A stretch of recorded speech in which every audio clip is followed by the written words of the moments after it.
चौथा जो प्रश्न है, एल और एम दो समांतर रेखाएं हैं जिन्हें समांतर रेखाओं पी और क्यू का एक अन्य युग्म प्रतिच्छेद करता है। तो देखो क्या है, दो समांतर रेखाएं ये हैं और दो समांतर रेखाएं ये हैं। ये एक दूसरे को क्या कर रही हैं, काट रही हैं। ठीक है, तो हमको क्या दिया है, हमको दिया है, सीधे हम लिख लेते हैं, एक चतुर्भुज बन रहा है यहाँ, क्या है, ए बी सी डी। तो हम लिख लेते हैं ए डी समांतर बी सी, या एल समांतर ही लिख लेते हैं, चलो एल समांतर एम व पी समांतर क्यू। ये हमको दिया गया है, केवल इतना ही दिया है। सिद्ध क्या करना है, दर्शाना है कि जो दो त्रिभुज बन रहे हैं बीच में, एक त्रिभुज है ए बी सी समरूप है दूसरे त्रिभुज सी डी ए के। ए बी सी ये है और सी डी ए ये वाला है, ये दोनों त्रिभुज समरूप है, नहीं ये दोनों त्रिभुज सर्वांग सम है, ये हमें सिद्ध करना है। ठीक है, तो देखो बहुत आसान है, क्या करेंगे, उत्पत्ति में देखो, चूंकि एल समांतर एम व पी समांतर क्यू, एल क्या है, ये वाली पी क्यू वाली रेखा एल है और बी सी वाली रेखा क्या है, एम नाम है इसका।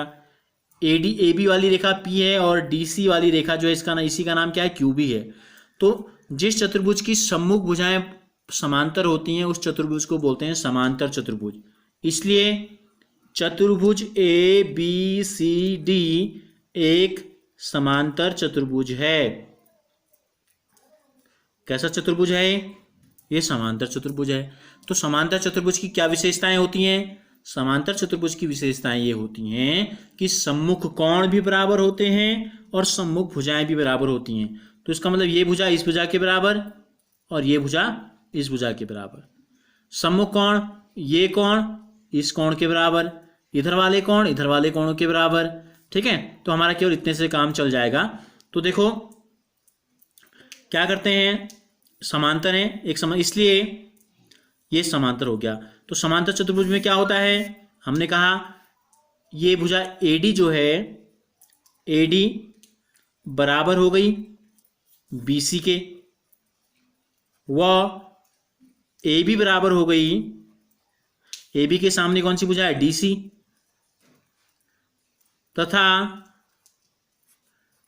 कोण B बराबर हो गया कोण D के। कोण B किसके बराबर हो गया, कोण D के। क्यों हुआ ऐसा, लिख देंगे, समांतर चतुर्भुज के सम्मुख कोण एवं भुजाएं इसलिए बराबर हो गई। ठीक है, अब हमको क्या करना है, हमको तो दोनों को क्या दिखाना है, हमें दोनों को दिखाना है आपका सर्वांग सम दिखाना है। तो देखो इन दोनों त्रिभुजों में देख लेते हैं, त्रिभुज ए बी सी व त्रिभुज सी डी ए में, इन दोनों त्रिभुजों में क्या क्या समानताएं हमको पता चल गई हैं। हमको पता चल गया इस त्रिभुज की ये भुजा, इस त्रिभुज की ये भुजा, क्या नाम है इसका, बी सी ए डी के बराबर है,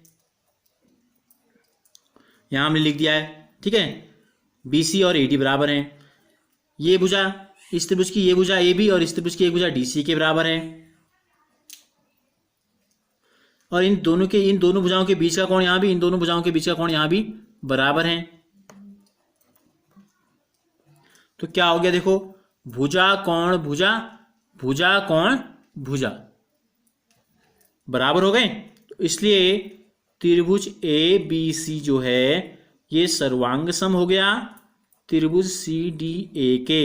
यही हमें क्या करना था, सिद्ध करना था। यही हमें क्या करना है, सिद्ध करना है।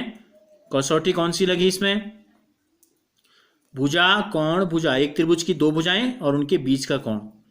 ठीक है, भुजाएं भी बराबर हैं और कोण भी बराबर है। ऐसे एस सर्वांग समता प्रतिबंध जो हमने आपको बताए थे, इस आधार पे यही हमको क्या करना था, सिद्ध करना था। देख लिए त्रिभुज एबीसी को सिद्ध करना था सर्वांग सम सी डी ए के, और यहाँ आ गया त्रिभुज एबीसी सर्वांग सम हो गया त्रिभुज सी डी ए के।